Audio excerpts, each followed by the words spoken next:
Arizona's family investigates people posing as doctors and dentists, potentially putting your health at risk. It actually happens more often than you would think. Investigative reporter Amy Cutler shows us how the boards put in place to stop imposters is slow to respond, if at all. Arizona's Family Investigates has shown you 2 cases of felons pretending to be doctors and dentists. And as you're about to see, in both cases, the very system designed to protect you failed. You don't work with any insurance companies, right? Because you're not licensed. No. Tom Elam took us inside his dental lab, known as Denture Adventure. This was back in May 2023. At the time, he insisted he didn't need a license. We're a dental lab. We just make the prosthetic. We don't go into the mouth. We don't work in the mouth. We screen your whole entire body. Then there's Mary Blakely. To patients, she was known as Dr. Mary. We encourage everybody to use ultrasound. I tell you, doctor. According to the 9-count indictment, she and her husband owned and operated a series of unlicensed medical clinics, extracting millions of dollars from their clients, offering their ineffective pseudotherapies in lieu of conventional treatment. Do you think anything would have been different in your mom's case had she gone to the actual doctor and not Dr. Mary? Absolutely, I believe she would still be alive. Mary and her husband have pleaded not guilty to that federal indictment, but as part of our investigation, we found they'd been in business in Colorado, Nevada, and most recently, Lake Havasu City, Arizona, for nearly 20 years. What's your reaction to hearing that? My reaction is shock. This is where you'd expect the Arizona Medical Board and Dental Board to come in. Their stated mission is to protect the public's health through regulation, licensing, and education. And in both cases, the boards confirmed they received complaints. This is a completely cut and dry case, and it's very obvious to anyone that would put the time to look into it. This longtime dentist didn't want to be identified and asked that we alter his voice out of fear of retaliation. He says the lack of action by a state board is concerning. He's doing everything that I do, basically, that like a regular dental office would do, minus extractions, most of them from what I've seen, and I can't see the success stories, but I can certainly see the failures. By his own admission, Elam doesn't have any formal training. He also happens to own the laundromat next door, where we confirmed police arrested him for selling meth in 2015. Court records show he took a plea deal. He could be making ill-fitting dentures that could cause, mouth sores and damage in their mouth. The dental board confirms it investigated Elam in 2021, telling us we have no jurisdiction over dental labs. Unfortunately, the information we were provided did not indicate the lab technician was doing dentistry. But the Apache County Attorney's Office came to a very different conclusion. Last year, Elam was charged with dentistry practice without license, a Class 6 felony. Court records show he took a deal. He was sentenced to 4 months in jail. Do you think that the board is doing enough to warn the public about those people? I don't know what the board would do to warn people.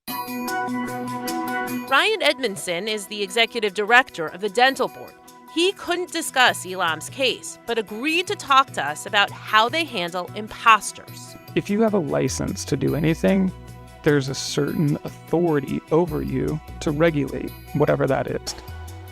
If you don't have a license, then there's no authority to regulate an unlicensed person.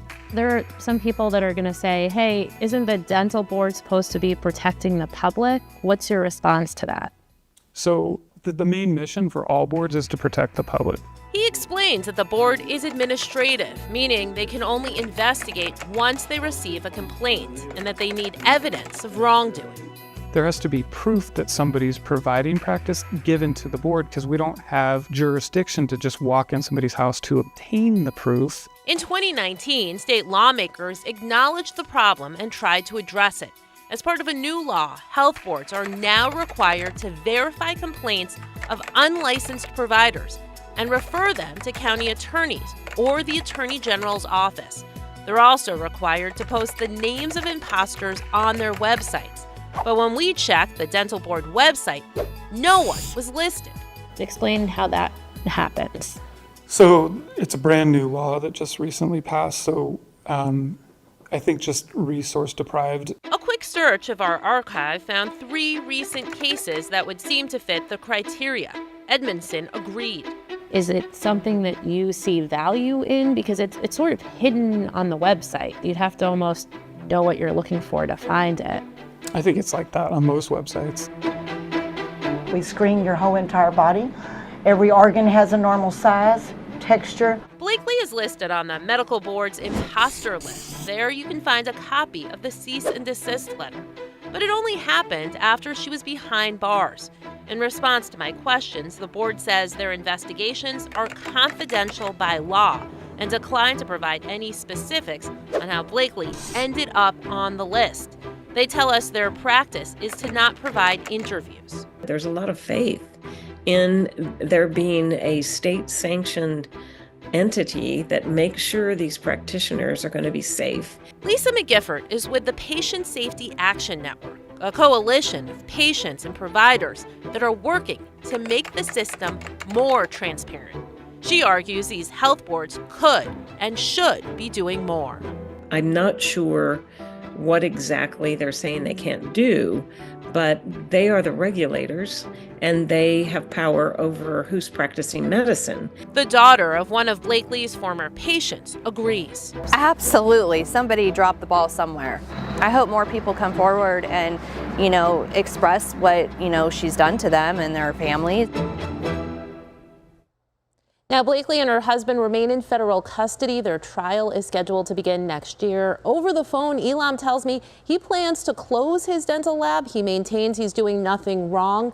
The dental board, though, confirms they are investigating another complaint against him. And when it comes to these imposters, it seems like the boards don't have any plans of making any changes or becoming more proactive, but the Attorney General is looking to make a change. Yeah, she is acknowledging that this is a real issue, and Attorney General Chris Mays says there should be a centralized registry for licensed health professionals that make it easier for the public to spot these imposters. She argues a lot of people just don't know these boards and what they do. Thanks for doing the story, because, what's the point of having a state law and regulation if it's not being done? We appreciate it.